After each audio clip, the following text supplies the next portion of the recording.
Realme C17 এই ফোনটা হচ্ছে বাংলাদেশের মার্কেটে লঞ্চ হওয়ার পর থেকেই প্রচুর পরিমাণ কন্ট্রোভার্সি ক্রিয়েট হয়েছে। তার মধ্যে বলা যায় পজিটিভের চেয়ে নেগেটিভ ট্রলগুলোই বেশি হচ্ছে। বাট এই ফোনটি লাস্ট আমি 3 দিন যাবত ইউজ করছি, তো এর ইউজিং এক্সপিরিয়েন্স থেকে যদি বলতে চাই এই ফোনটাকে এতটা ট্রল করার আমি কিছুই দেখছি না। তো সেক্ষেত্রে বলতে গেলে ফোনটা যা যা অফার করছে তার রীতিমতো আপনি এই ফোনটা কিনতে বাধ্য। প্লাস হচ্ছে আপনার কিছু নেগেটিভ সাইড রয়েছে যার জন্য এই ফোনটা হয়তো আপনার পছন্দের লিস্টে নাও থাকতে পারে। তো এই সব ব্যাপারগুলো নিয়ে আজকে কথা বলবো। সো প্রথমে বলে নিয়ে আমাদের এই ছোট্ট চ্যানেলটি সাবস্ক্রাইব করে পাশে থাকার অনুরোধ রইল। সো অ্যাজ ইউজুয়ালি সাথে আছে আমি Shovan. So let's begin the show. So প্রথমেই মেনশন করতে চাই আমাদের স্পন্সর বে অফ গ্যাজেটকে, যার জন্য বলা যায় ফোনটা আমরা খুবই দ্রুত পেয়েছি এবং আপনাদের জন্য একটা ভিডিও মেক করতে সুযোগ পেয়েছি। তাদের কাছে রিয়েলমি সহ যে কোনো কোম্পানির ফোন অফিসিয়াল এবং আনঅফিসিয়াল অ্যাভেলেবল রয়েছে। আপনি বাংলাদেশের যে কোনো প্রান্ত থেকে তাদের কাছ থেকে কুরিয়ারের মাধ্যমে ফোনগুলো কালেক্ট করতে পারেন। আর আপনি যদি আমাদের সাবস্ক্রাইবার হন তাহলে তো থাকছে স্পেশাল ডিসকাউন্ট। তো তাদের সম্পর্কে বিস্তারিত রইল ডিসক্রিপশনে। সো Realme C17 এটা হচ্ছে বাংলাদেশে হাইপ ক্রিয়েট করেছে তিনটা জিনিসের উপর বেস করে। যা হচ্ছে প্রথমত হচ্ছে 90 হার্জের ডিসপ্লে, সেকেন্ডলি হচ্ছে এতে ইউজ করা হয়েছে স্ন্যাপড্রাগন 460 একটি প্রসেসর, এবং থার্ডলি হচ্ছে এতে ইউজ করা হয়েছে 6GB র্যামের সাথে 128GB স্টোরেজ। তো আজকে প্রথমে কথা বলবো হচ্ছে এর ডিসপ্লে সেকশন থেকেই। ফোনটিতে ইউজ করা হয়েছে 6.5 ইঞ্চির একটি ডিসপ্লে, যার রেজুলেশন হচ্ছে 720p এবং হচ্ছে এর পিপিআই ডেন্সিটি হচ্ছে 270। আর ডিসপ্লেটির প্রোডাকশন হিসেবে থাকছে কর্নিং গরিলা গ্লাস, তবে এর ভার্সনটি ছিল আনস্পেসিফাইড। তো ডিসপ্লে সবকিছুর পেছনে ফেলে এর হাইলাইটেড ফিচারই ছিল 90 হার্জের ডিসপ্লে প্যানেল। তো 90 হার্জ নিয়ে যদি কিছুটা কথা বলতে চাই, যা হচ্ছে 90 হার্জ ইউজ করাতে ফোনটা মানে টাচ রেসপন্সের ক্ষেত্রে খুবই স্মুথ ছিল এবং স্ক্রলের ক্ষেত্রে খুবই স্মুথলি এটা রান করছিল, যার জন্য বলা যায় যারা প্রথমত 90 হার্জ ইউজ করেননি তারা এই ফোনটাতে শিফট করলে কিছুটা পরিবর্তন লক্ষ্য করবেন।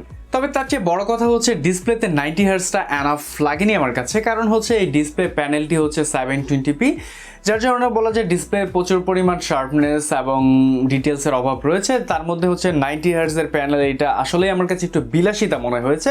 এখানে যদি একটা ফুল এইচডি প্লাসের ডিসপ্লে থাকতো দেন হচ্ছে 90 হার্জ এটা মানানসই।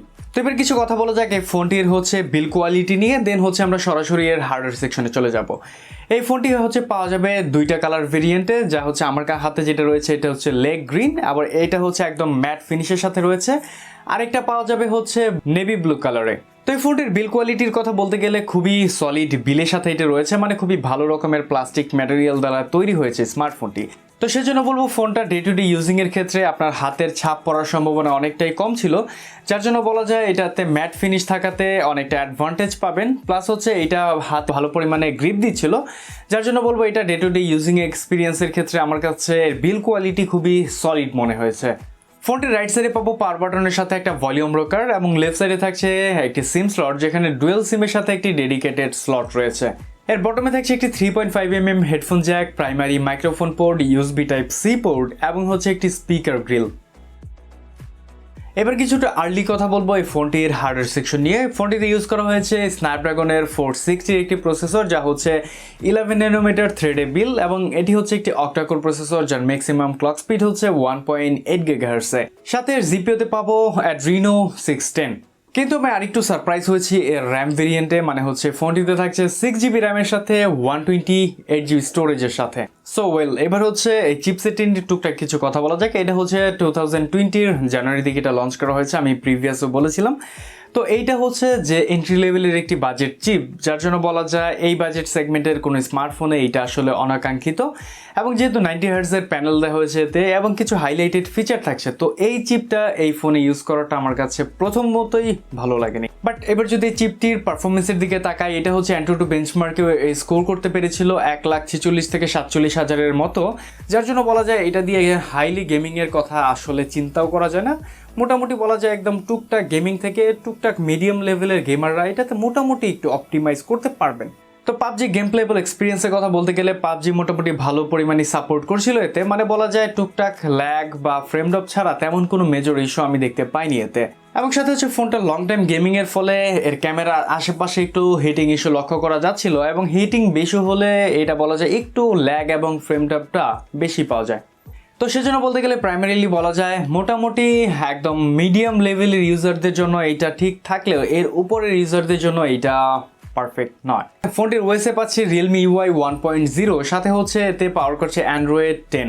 যেহেতু Realme UI 2.0 চলে এসেছে এবং হচ্ছে Android 11ও চলে এসেছে, তার জন্য বলা যায় এটাতে খুবই শীঘ্রই সফটওয়্যার আপডেট পাবেন।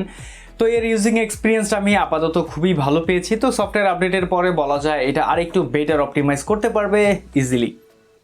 ফোনটির সিকিউরিটি সিস্টেমে পাচ্ছি হচ্ছে ফিঙ্গারপ্রিন্টের সাথে একটি ফেস আনলক সুবিধা।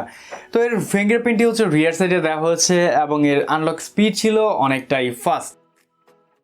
ফোনটিতে ইউজ করা হয়েছে 5000 mAh একটি লিথিয়াম পলিমার ব্যাটারি। তারপরে স্টিল এটা আমার কাছে খুবই লাইট ওয়েট ছিল, মানে বলতে গেলে যে আমার প্রাইমারি ডিভাইস হচ্ছে Realme 5i, এটার চেয়ে প্রচুর পরিমাণ লাইট ওয়েট ছিল এই ফোনটি। আর ফোনটি যেহেতু 5000 mAh রয়েছে, যার জন্য বলা যায় এতে ইজিলি 2 দিনের মতো ব্যাটারি সার্ভাইভ করতে পারে।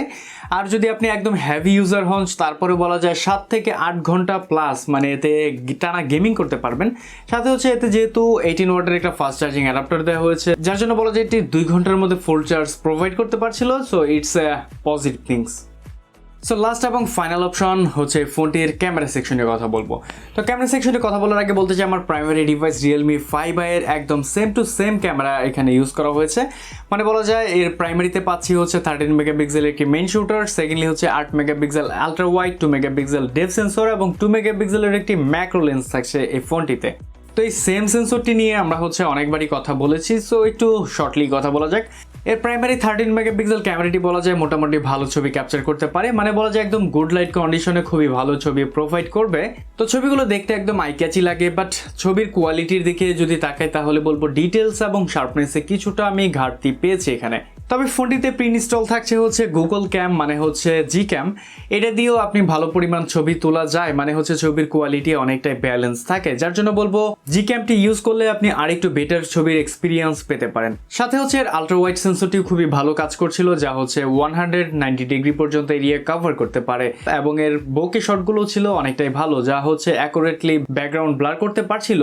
এবং এর ম্যাক্রো লেন্সটা তেমন একটা কাজের মনে হয়নি আমার কাছে, মানে ততটা বেটার পারফর্ম করেনি এটি।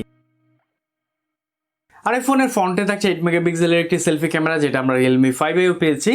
তো এর সেন্সরটি একদমই সিমিলার, যার জন্য বলা যায় এর পারফরমেন্সে আমি তেমন একটা হ্যাপি ছিলাম না। মানে হচ্ছে এতে এআই মোড অন করে ছবি তুললে ছবিগুলো একদম স্মুথ করে ফেলে, যা একদম দেখার মতো না, যার জন্য বলবো এআই মোডটা অফ করে ছবি তুলবেন, কিছুটা হলেও ন্যাচারাল কালার টোন প্রোভাইড করবে সেক্ষেত্রে।